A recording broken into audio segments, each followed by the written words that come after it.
वापस आ चुके हैं हम ब्रेक से। आप देख रहे हैं द ब्रेकफास्ट शो। इतनी खूबसूरत पेंटिंग हमने बनानी सीखी ओनली इन 15 मिनट्स। तो 15 मिनट्स में अगर आप इतनी अमेजिंग चीज़ बना सकते हैं, सोचिए आप क्या कर सकते हैं if you really want to do something. Well, अब टाइम है आयशाज़ पिक का। तो आयशाज़ पिक में आज एक ऐसी चीज़ है जो कुछ लोगों को पता होगी। जब मुझे पहली बार पता चली थी तो मैंने सोचा था इससे पहले मुझे क्यों नहीं पता थी ये बात कि ड्राई शैम्पू के नाम से एक चीज़ मिलती है।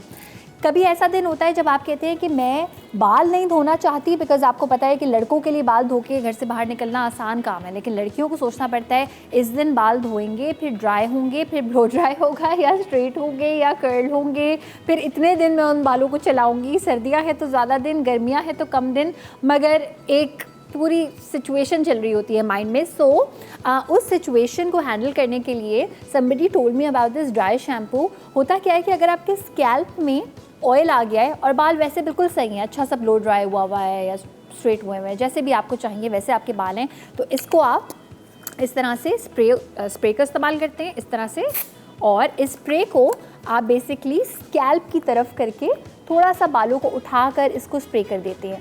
एक वाइट सा ऑफकोर्स पैच बन जाता है, निशान बन जाता है, उसको बार बार आप ब्रश करती हैं और वो जो जब आप बार बार ब्रश करेंगे तो वो वाइट पैच ख़त्म होता जाता है और आपके बाल ऑटोमेटिकली इस ड्राई शैम्पू में एक ऐसी खसूसियत है कि वो सारे ऑयल को एब्जॉर्ब कर लेता है। पता नहीं वो ऑयल कहाँ जाता है, हैव नो क्लू, लेकिन बाल बिल्कुल ऐसे हो जाते हैं जैसे बिल्कुल नेचुरल, जब आप एक फ्रेश ब्लो ड्राई के बाद जिस तरह से आप फील करते हैं। खुशबू भी इसकी बहुत अच्छी होती है। सो इस तरह की कोई परचेज़ डिफरेंट ब्रांड्स के आते हैं, आप कर सकते हैं। मिलेगा कहाँ से ये आपको किसी भी अच्छे बड़े स्टोर से मिल जाएगा, या अगर नहीं मिल रहा तो ऑनलाइन सर्च कीजिएगा ड्राई शैम्पू, तो आपको छोटी बॉटल्स भी इसकी मिलती हैं, बैग में आप रख सकते हैं। वेल, आज के लिए इतना ही। आई होप आपको आज का शो पसंद आया हो।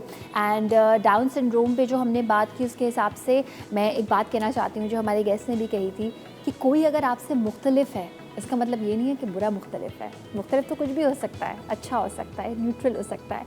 So when you see someone who is not like you, जो आपके जैसा नहीं है, आप उसके साथ एग्जैक्टली वैसा ही बिहेवियर रखिए जैसा दूसरों के साथ रखते हैं, ताकि जितने मुख्तलिफ लोगों के साथ आपका उठना बैठना होगा, उतनी नई चीज़ें सीखेंगे, उतनी एम्पैथी का आप मुजाहिरा कर सकते हैं किसी और के लिए, ताकि उनकी ज़िंदगी भी उतनी ही नॉर्मल और अमेजिंग हो सके जितनी कि आपकी है।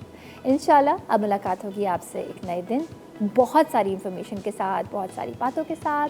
कल तक के लिए अपना बहुत सारा ख्याल रखिएगा, हम सबको दुआ में याद रखिएगा। अल्लाह हाफ़िज़।